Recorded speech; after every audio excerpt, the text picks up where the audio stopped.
แมวเหมียวเด็กน้อยเด็กใหญ่นั่งเล่นกันตามสบายเด้อหลวงปู่มาเก็บกวาดทำความสะอาดบ้านน้องๆที่อยู่ในบ้านเก็บกระบะทรายเก็บถ้วยเก็บชามล้างเนาะกินข้าวกันแล้วก็นั่งเล่นนอนเล่นกันอยู่นี่เด้อเล่นกันเนาะเมื่อกี้ก็ไปดูทางโน้นทำงานล้อมรั้วตะข่ายล้อมตะข่ายเชือกทีนี้ก็ให้พระอาจารย์นพดลกับลูกศิษย์ทำต่อทางนู้นเนาะปู่ก็เอามาเข้ามาในบ้านน้องเหมียวมาเก็บกวาดเก็บล้างถ้วยล้างชามหลังจากให้อาหารเขาแล้วเนาะมาทางนี้ก็มาดูทางนี้เดี๋ยวจะให้น้องเหมียวมาเดินเล่นบ้างอันนี้ใครเอ่ยเข้าในตะกร้าเลยตะกร้าเปกไว้น้องขวัญจิตหนึ่งเดียว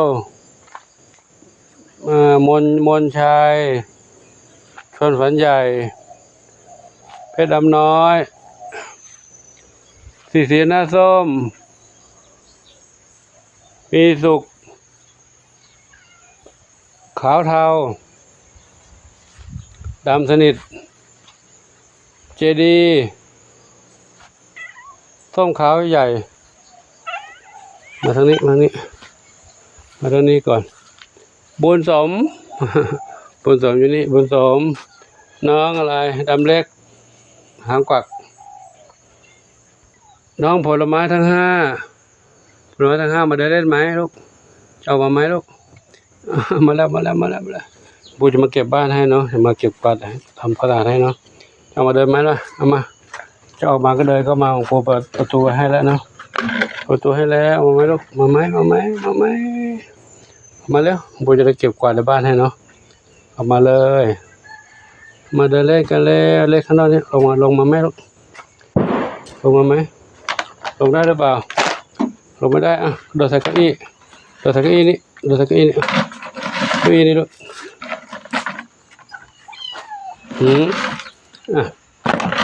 เดินเก้าอี้นี่มามันไหนดีนี่มาลงมาเร็วมาเดินเล่นบ้างมาเดินเล่นแล้วมาเลยผมให้เวลา10 นาทีจะลงไหมไม่ลงปูจะเก็บกวาดบ้านละเอาเร็วมาเลยมาเ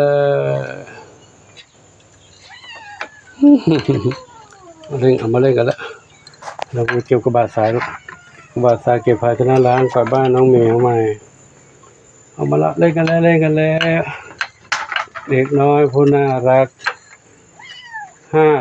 ห้าผลไม้นี่น้อยนานี่พุทรา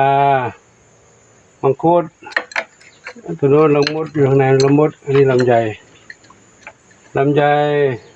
จะมีขาขาวๆนิดนึงลายเหมือนกันพุทรากับลำไยคล้ายๆกันแต่เท้าจะมีลำไยเท้าจะขาวนิดนึงเนาะมาแล้วผมจะเก็บกวาดบ้านข้างในลูกเก็บกวาดบ้านข้างในแล้วน้อยหนานี่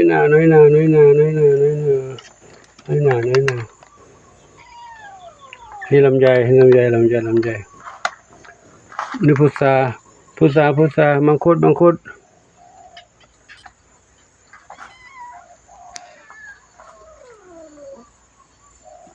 มาลงมาเลยลงมา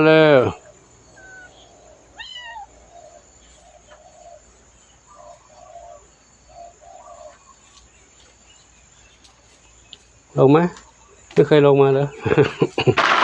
เพื่อนเล่นอยู่ข้างล่างนี่ไงเพื่อนเล่นเยอะแยะเลยเพื่อนเข้าห้องน้ำแล้วคุยข้างล่างนี่ว้ายเข้าห้องน้ำตรงนี้เลยเพื่อนพี่อยู่ข้างนอกนี่เยอะแยะนี่แล้วเอามาไหมมาปูเก็บกวาดบ้านเอาละอยู่ในบ้านปูเก็บกวาดบ้านให้แล้วเดี๋ยวพักผ่อนกันลูกนะปูไปทำบ้านอื่นบ้างลูกมีหลายบ้านอยู่เนาะกินข้าวกินอาหารแล้วบัวจัดอาหารให้นั้นแล้วอยากจะเล่นต่อแล้วนู่นรอทำวัคซีนเข็มที่2กันลูกกระตุ้นเข็ม2กันเนาะเดี๋ยวทำวัคซีนเสร็จปุ๊บปล่อยมาเล่นสัก1-2 เดือนถ้า ำมันอีกแล้วต้องทำมันอีกแล้ว รอกันลูกนะยังก็ได้ออกมาเล่นแน่นอนเลยลูกนะอยู่บ้านนะอยู่บ้านนะอยู่บ้านนะอยู่บ้านนะอยู่บ้านนะมาเยี่ยมบ้านนี้ด้วยหนูปลูกเก็บกวาดบ้านให้นะลูกนะพักผ่อนนอนหลับนะลูกนะปลูกรบกวนแป๊บเดียวแหละรบกวนแป๊บเดียวมาเก็บกวาดทรายล้างเปลี่ยนภาชนะ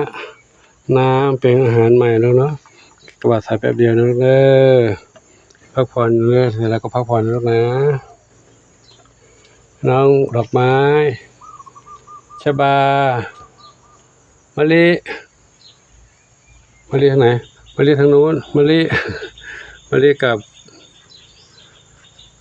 อะไรมะลิกับพิกูลนอนอยู่นั่นนะมะลิพิกูลอันนี้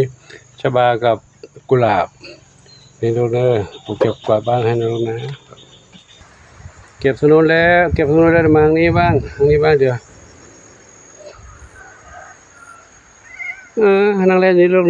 ผมไปดูบ้านพี่ปุ้ยฝ้ายกันพี่น้ำเพชร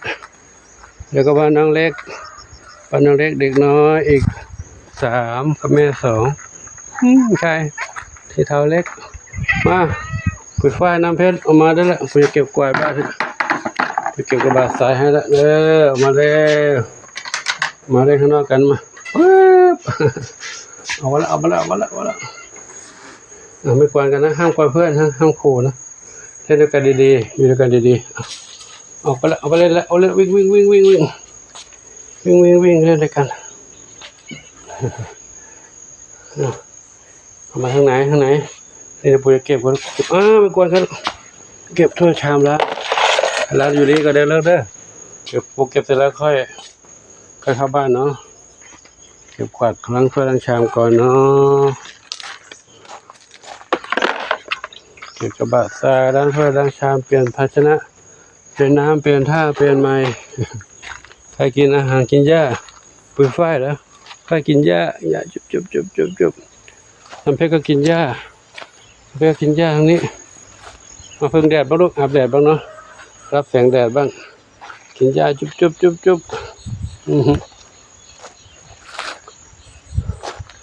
ส่วนเพื่อนที่อยู่ข้างนอกแล้วก็นั่งดูให้กำลังใจนะลูกนะให้กำลังใจ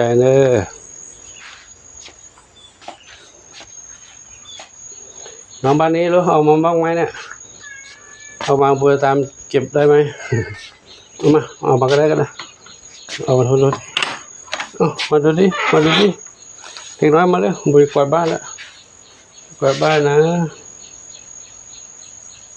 มาออกมาเลยบุยเก็บกวาดบ้านออกมาอันนี้ใครอยู่ตรงนี้อีกออกมาเด็กน้อยอยู่นั่นเลยมาเด็กน้อยมาเลย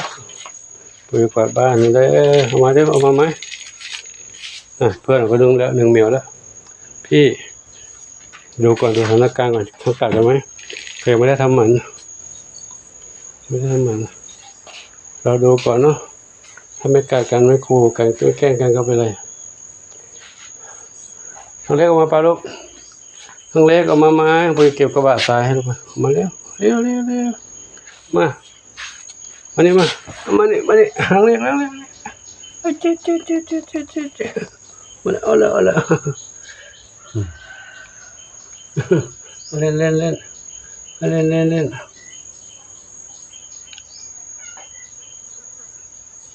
ปุ๋ยน้ำเพชรปุ๋ยฝ้ายคู่กันห้ามคู่กันนะห้ามกัดนะอย่านะเอามาพร้อมกันน้ำเพชรทุกคนเพื่อนห้ามคู่น้องนะน้องใหม่มาเดี๋ยวเล่นให้ไปแยกอยู่คนละฝั่งเด้อเด็กน้อยวิ่งมาแล้วเพื่อกวาดบ้านเด้อมาแล้ว3 สหายน้อยมาเล่นแล้ว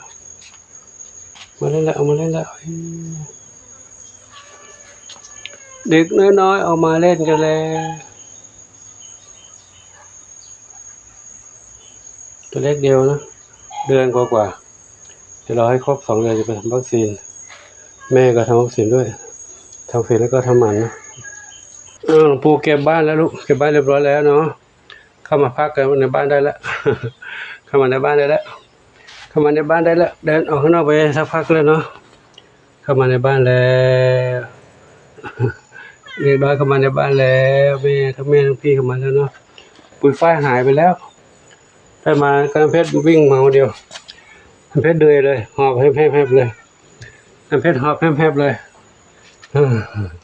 เดี๋ยวดูปุ๋ยฝ้ายก่อนปุ๋ยฝ้ายไปไหนไม่รู้หาไม่เห็นเลยแอบซ่อนไหนไม่รู้ปุ๋ยฝ้ายหนีไปแล้วหาไปไหนไม่รู้ไม่เห็นแล้วปุ๋ยฝ้ายไปหลบอยู่ไหนฝ้ายเขาหลบเก่งนะไม่เห็นเลย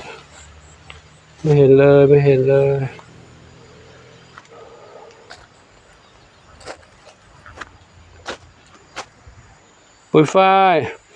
ยอยู่ไหนเข้าบ้านเร็วเข้าบ้านแล้วปู่เก็บกวาดบ้านเรียบร้อยแล้วนี่แอบอยู่นี่นะ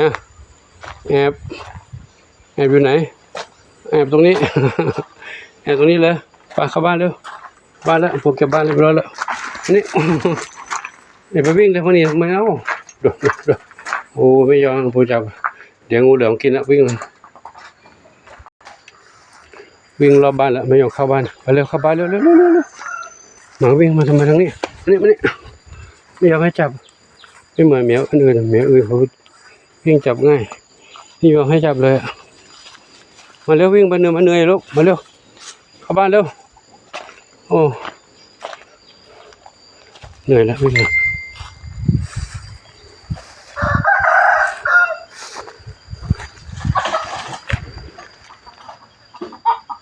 แอบนี่กว่าจะจับมาได้ปุ๋ยฝ้ายกับน้ำเพชรปุ๋ยฝ้ายอยู่นี่ วิ่งแอบซ่อนด้วยแม่เหมียวใหม่แม่ใหม่อยากจะนี่ปู่ว่าเขาจะผสมพันธุ์ลูกเล็กร้องเงี้ยจะออกมาข้างนอกออกมาไม่ยอมเข้าไปแต่ต้องไม่ได้ลูกเนาะต้องอยู่ในนั้นก่อนนะเพราะเราไม่ได้ทำวัคซีนแล้วก็ยังไม่ได้ทำหมันออกมาไม่ได้นะปู่มีหลานเยอะแล้วตอนนี้หลานเยอะแล้ว10 เหมียวที่ต้องรอชุดนี้นะทำวัคซีนนี่นะ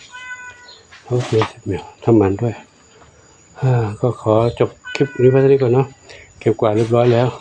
แต่ยังไม่ได้ล้างจาน ยังไม่ได้ล้างเก็บไว้แล้วไม่ได้ล้างเดี๋ยวล้างก่อนเนาะครับก็ขอยุติคลิปไว้ก่อนแล้วกันขออนุโมทนาสาธุขออำนวยพรทุกคนทุกท่านที่มีความรักความเมตตาต่อน้องเหมียวน้องหมาน้องไก่น้องเต่าน้องกระต่ายเด็กวัดปงชัยขออำนวยพรทุกท่านพบความสุขความเจริญมีความสุขกายสุขใจปรารถนาสิ่งใดขอได้ทั้งความมุ่งมั่นปรารถนาทั่วกันทุกคนทุกท่านเถิดแล้วพบกันใหม่ที่ต่อไปช่วยมีสุขสาธุยังปูล้างภาชนะก่อนนะแล้วพบกันใหม่ที่ต่อไปช่วยมีสุขสาธุเจ้า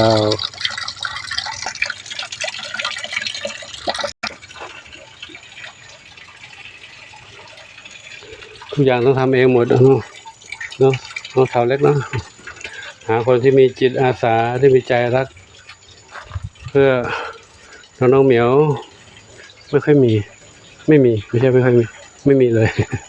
มีแต่รับจ้างแต่เขาก็ทำได้ไม่